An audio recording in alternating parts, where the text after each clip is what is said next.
पलामू के एक पारा शिक्षक ऋषिकांत तिवारी ने कल यानी 15 सितंबर को परिवार के साथ पलामू के डीसी कार्यालय के सामने आत्मदाह का फैसला लिया है और इस बाबत उन्होंने राज्य के युवा मुख्यमंत्री हेमंत सोरेन को एक पत्र भी लिखा है। जो जानकारी है एचएनएन के पास, उसके मुताबिक ऋषिकांत तिवारी का पलामू में एक मकान है। जब कभी वो मकान बनाने की शुरुआत करते हैं, उनका एक पड़ोसी उन्हें परेशान करने लगता है। क्या कुछ है वजह, मैं सीधे उनसे बात करने की कोशिश करूंगा ऋषिकांत तिवारी से। मैं उनको वीडियो कॉल कर रहा हूं कि शायद उनसे बातचीत हो जाए। क्या इसके पीछे की वजह है, क्या ऐसी बात हो गई कि उन्होंने आत्मदाह का फैसला लिया है। और ऋषिकांत तिवारी हमारे साथ जुड़ गए हैं, हमारे सहयोगी दिखाने की कोशिश करेंगे कैमरे में कि शायद उनसे बातचीत हमारी हो पाए। ऋषिकांत जी, आवाज़ आ रही है मेरी? हाँ, आवाज आ रही है भैया। क्या मामला है, क्यों आत्मदाह का फैसला आपने लिया है? हम पूरे परिवार आज 4 साल से एसडीओ कोर्ट के चक्कर लगाते लगाते थक गए। अंत में हम लोगों ने डीसी महोदय के पास भी जा करके जनता दरबार में पिछले 20 तारीख को गुहार लगा था न्याय के लिए, परंतु वहाँ भी कुछ नहीं हुआ। तो पुनः हमने 10 तारीख को जनता दरबार में जा करके आदरणीय उपायुक्त महोदय को आवेदन के माध्यम से आत्मदाह करने के लिए दिया है। हाँ, और एसडीओ मैडम को भी दिए हैं। अभी तक न्याय नहीं मिला है। हमारे घर में बने हुए घर में 146 लगा करके पुलिस को रिसीवर नियुक्त किया गया है और जब जब हम घर में जाते हैं तो पुलिस के द्वारा परेशान किया जाता है। पूरा मामला क्या है ऋषिकांत तिवारी जी? क्या इसके पीछे की वजह है, क्या है पूरा मामला? इसके पीछे के वजह है सिर्फ एक वकील साहब हैं जो कि हर समय केस मुकदमा करके हम लोगों को परेशान करने का कार्य करते हैं।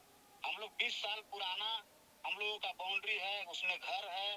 फिर हम लोग सरकार से नगर निगम से नक्शा पास करा करके घर बनाने का काम किया है और नगर निगम को टैक्स भी देने का काम करते हैं, परंतु हम अपना घर में रह नहीं पा रहे हैं। और जिला प्रशासन, यहाँ के सरकार तक की और सरकार के मंत्री, मुख्यमंत्री जी के पास भी हम सोशल मीडिया के माध्यम से कई बार अपनी बात को रखने का कार्य किए। आपके आपके जो पड़ोसी हैं, आपके जो पड़ोसी हैं, आपके जो पड़ोसी, उनका क्या नाम है? गोरखनाथ पांडे वकील हैं, अधिवक्ता हैं। अधिवक्ता हैं। तो वो उनको दोस्त उनको जनाते हैं। उनको क्या परेशानी है आपके मकान से? उनको परेशानी है, वो बोलते हैं कि आपका मकान में हमारा 1.5 डिसमिल जमीन भुला गया है, चला गया 20 है? साल बाद भुला गया है इसका हमारा बाउंड्री में। क्या नाम बताए वकील साहब का? गोरखनाथ पांडे हैं। गोरखनाथ पांडे कहाँ प्रैक्टिस करते हैं? डाल्टनगंज कोर्ट में करते हैं प्रैक्टिस। डाल्टनगंज कोर्ट में। तो आप उनसे, उनका क्या कहना है कि उनका 1.5 डिसमिल जमीन आपके तरफ चला गया है? चला गया है। वो ऐसा कहते हैं। और जिस व्यक्ति से जमीन लिए हैं उस व्यक्ति से इनको लड़ना चाहिए। हमसे कोई लड़ाई का मतलब भी नहीं बनता है।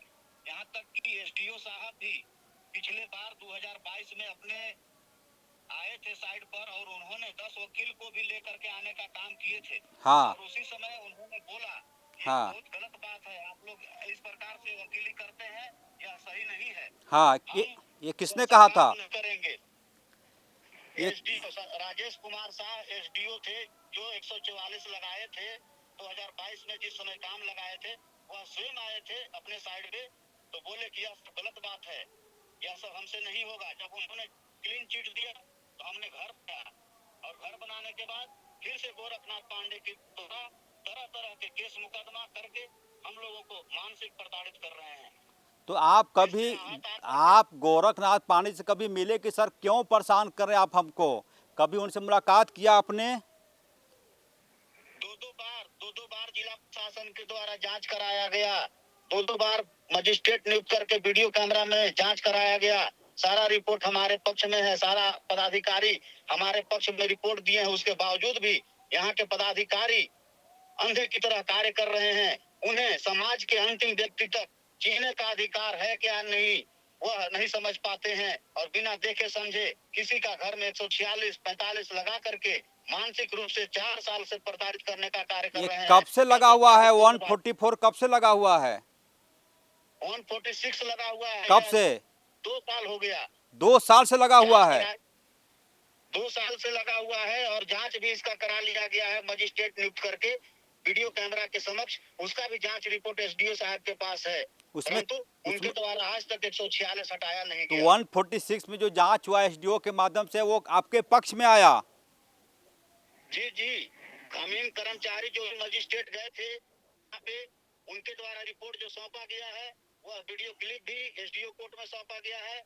और हम आपके माध्यम से भी बताना चाहता हूं, आपके पास भी मैं उपलब्ध करा दूंगा कि जो मजिस्ट्रेट नियुक्त होकर के जांच हुआ था उसमें सारा चीज क्लियर है। कहीं से 146 का मामला नहीं बनता है, कहीं से हमसे उनका विवाद का मामला नहीं बनता है। फिर भी जिला प्रशासन किस गहरी नींद में सोई हुई है यह तो वही जान सकते हैं। तो आप पलामू के डीसी से मुलाकात करके अपनी बात रखा आपने? हाँ बिल्कुल रखे हैं। क्या हुआ? पिछला 20 तारीख को हमने रखा था जनता दरबार में। हाँ। कोई सुनवाई नहीं हुआ, तो पुनः हमने इस महीना में 10 तारीख को जा करके उन्हें आवेदन देने का किया है कि 3 में सबसे पहले ऋषिकांत तिवारी ने जमीन ली। कायदे से आरोप ऋषिकांत तिवारी को लगाना चाहिए कि मेरा जमीन कहीं चला गया। और जो वकील साहब है वो कब जमीन लिए? वो 2010 में लिए थे।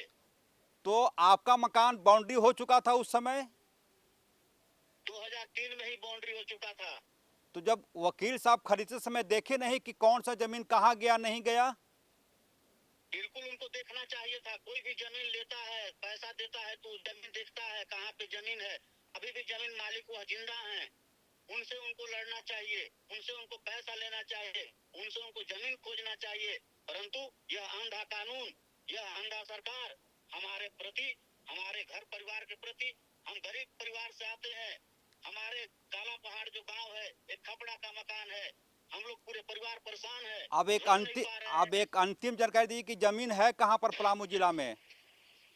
पलामू जिला में बैरिया में यह घर बनाए हैं। बैरिया में? बैरिया ब्लॉक है? बैरिया ब्लॉक नहीं है, बैरिया शहर है डाल्टनगंज का। बैरिया शहर है जी। ब्लॉक कौन सा हुआ? ब्लॉक डाल्टनगंज हुआ। ब्लॉक डाल्टनगंज ही हुआ।